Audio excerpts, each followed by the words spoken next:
So we're going to talk through the electric guitar parts for My Hope is Built.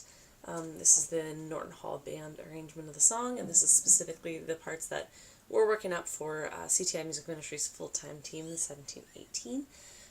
I'm just going to start at the top and kind of talk through each section as we get there. But remember that all this stuff, all the lines and all the melodic lines and all the chords are also tabbed out on your guitar notes sheet. So feel free to kind of reference that and follow along.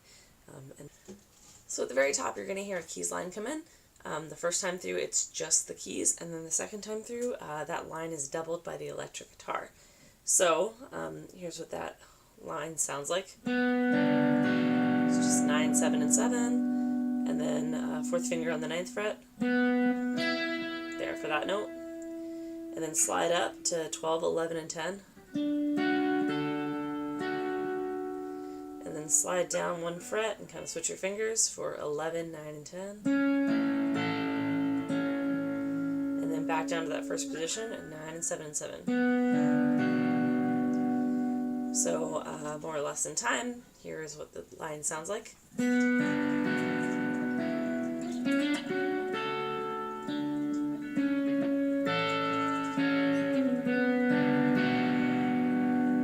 Like I said, the first time through, it's just the keys. The second time through, you're going to be doubling them. So you'll really want to be listening to them and locking in with them. They're really kind of the lead on that line, and you're just kind of supporting and complementing. So follow their lead.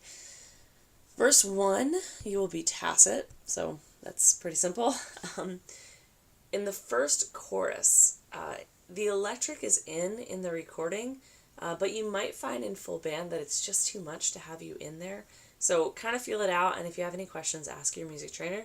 But I'm going to teach you the chords, how I hear them on the recording, and then you can kind of feel it out in full band. If it makes more sense for you just to be out for that first chorus, then that makes the most sense, and just go with that. So here's the D.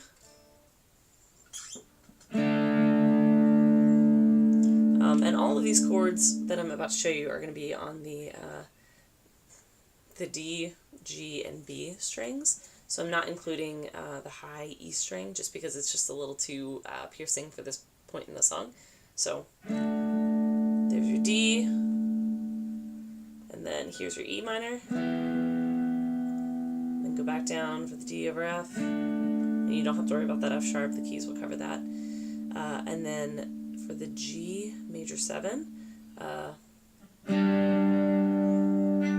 I do my first finger on 5 and a little tiny bar on 7, just like that. And then A is going to be 7, 6, and 5, just like this. And then E minor is going to be 9, 7, and 8, just like that. So sounds kind of like this.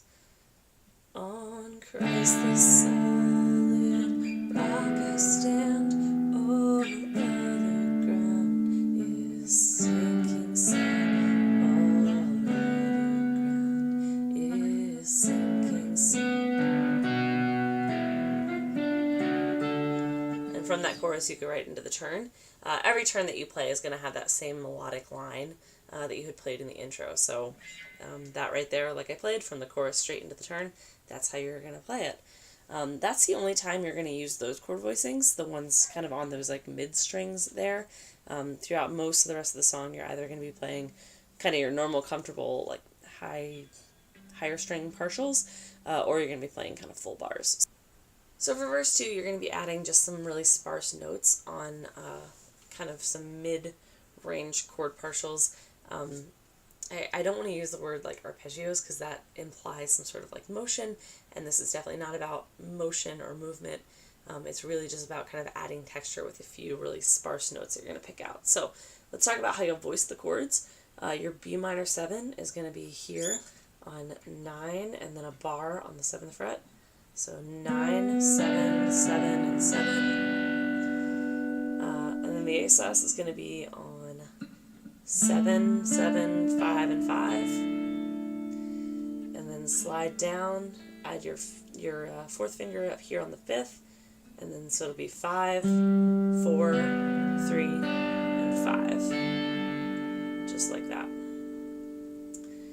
So the idea behind this part is to really just kind of pick out a couple notes out of that chord, just to add a little bit of depth, a little bit of interest. So, when darkness falls, here's a lovely face, I rest on His unchanging grace, in every high and stormy gale.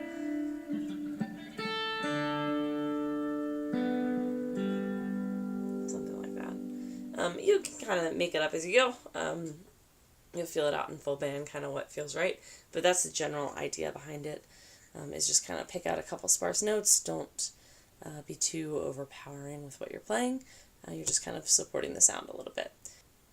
So coming out of verse 2, you're going to be in for the chorus, and instead of kind of playing those like mid-string chord partials that you had been playing earlier, you're going to be playing just the changes, but you're going to do that on like big sweepy bar chords.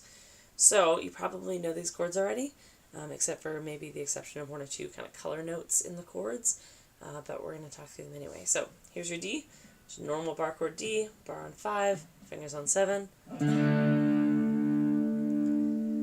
then your E minor, bar on 7, and then you want to put 9, 9, and 8,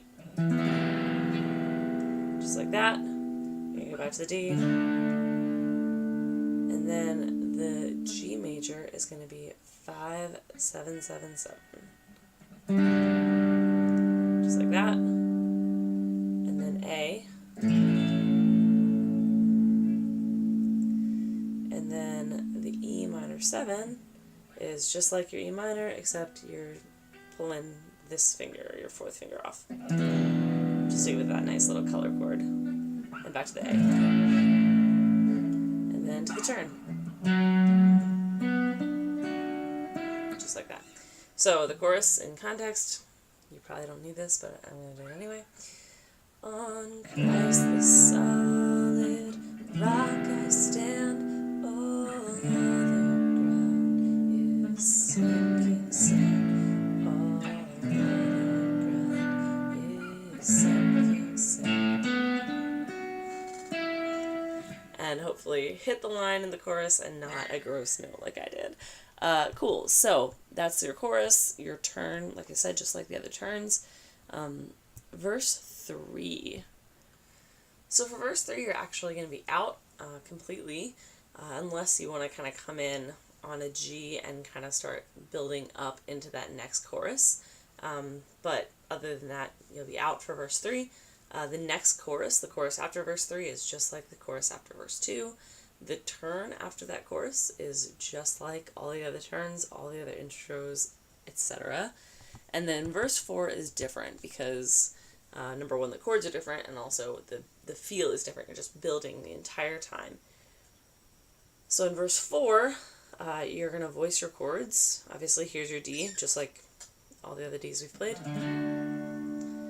And then the D sus. Just going to move that 4th finger up.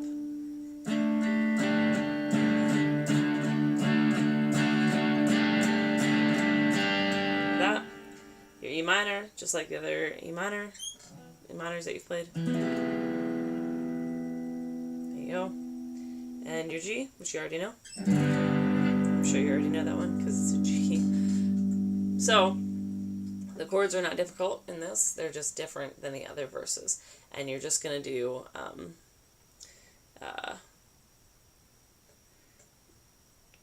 you're just going to strum changes on the chord changes. Man, sorry, words, it's late. You're just going to strum on the chord changes until you get to the G, and then you'll start to build up into the chorus, and come the chorus, you'll be playing the same chords that you played for the other choruses, but you'll actually strum them this time. So, verse 4 sounds something like this.